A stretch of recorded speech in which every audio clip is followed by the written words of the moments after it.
The Bank of England has warned over further sterling volatility around the Brexit talks, but it also says that the banks are now prepared for that volatility should it cause a big disruption to the economy. The bank released its stability report this week, the day after Theresa May suffered that crushing defeat in the House of Commons over her proposed Brexit deal.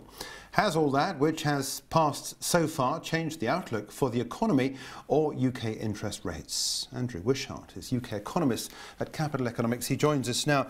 Andrew, thanks for coming in. To what degree have the political events this week shifted your perception about what the Bank of England is going to do this year?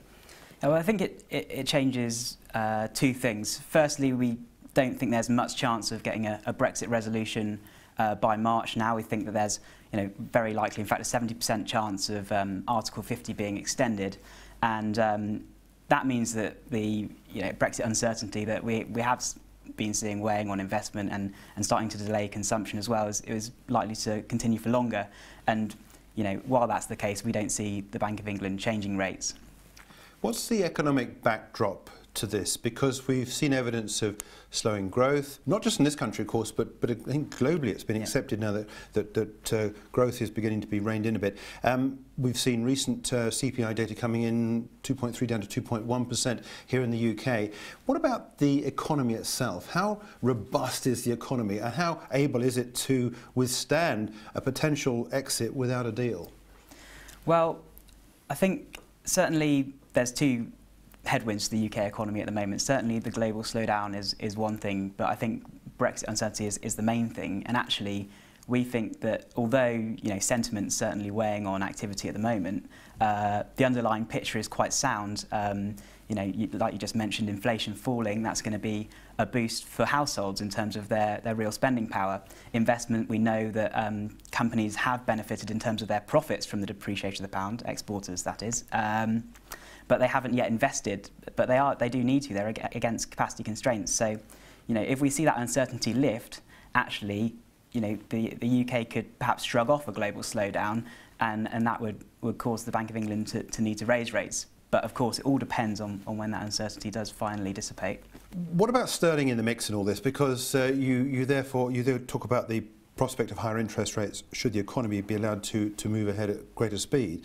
We're hearing that if there is what some people refer to as a crashing out of WTO, Brexit endgame, sterling will plummet, and that will bring in inflation. That too could stir the Bank of England. Is that a worry? Is that a risk, do you think? Or do you think that the drop in the pound will be so brief that the Bank of England won't have time or indeed have the will to act on lifting rates? Well, it's certainly something the Bank of England have said, that the supply shock, if it could outweigh the demand shock, and therefore, they're not particularly concerned about the exchange rate driven inflation, but more the kind of longer term effects. But we don't really buy that argument. We think that the demand shock from a no deal Brexit would be larger than the supply shock. We're already seeing sentiment starting to have an impact. And we're actually, although we do think there would be some short term dislocation from a no deal Brexit, perhaps a small recession, we think the economy would bounce back. And at speed? So we think it would be maybe a year of stagnation and contraction, but then yes, back to sort of back up to more solid growth rates. So in the case of a WTO style exit from the European Union, in other words, no deal, it would take a year to bottom out. Is that your base case? Yes, I think certainly a couple of quarters of contraction probably immediately afterwards, and before we get used to the new systems that are in place and the economy recovers. Mm. Yeah. But your base case is that doesn't happen, and you're expecting a deal to come about. Yeah, we still think there's a substantial chance of that, 1 in 4, but the vast majority now of the probability we think is that that we will have a deal, but the question is when we will finally get that, and we don't think it's going to be in March any longer. And of course, precisely what the dynamics of that deal are, because we don't know, because at the moment the politicians don't like what's on the table. I want to take a look at sterling if we can, and take a look at what Capital Economics is looking at in terms of sterling. This is sterling against the US dollar. Current trade is just shy of 130. What are the risks on both sides of sterling, given the possible outcomes for the Brexit negotiations?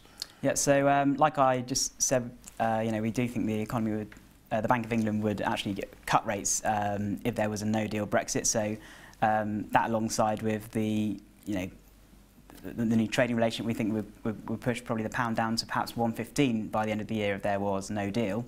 That's this bottom line down here. So that is quite a long way down, even below that flash crash that we had in October 2016, following on from the referendum results. So that potentially could be very painful. Is there a chance that they could then bring back QE? Is there an opportunity for the Bank of England to do that, or do you think the BOE is reluctant to start pumping money in through that method that's already been tried?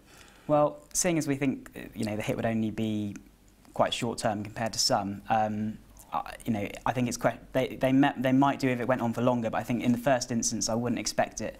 More likely to see something like the funding for lending scheme, which just makes sure that those bank rate cuts are passed through to the real economy. Yeah. How about the upside to sterling? You talk about 115 as the downside potential. What about the upside from where we are at 130 at the moment? So if we do have a sort of 3-month extension, which was perhaps to Article 50, which is perhaps optimistic to think will be all sorted by the middle of this year, we think we could see 2 hikes in the latter half of this year and another 2 next year. But what that would do to the pound would probably take it up to 135 by the end of this year. 135, but is there another higher level to expect if the Bank of England continues to act?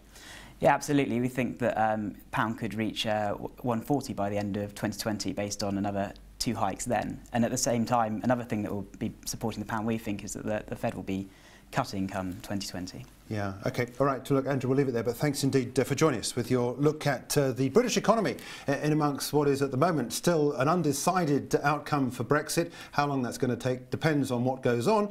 But as Andrew Wishart was saying, potential for a pushing out of the Article 50 settlement is about 70%.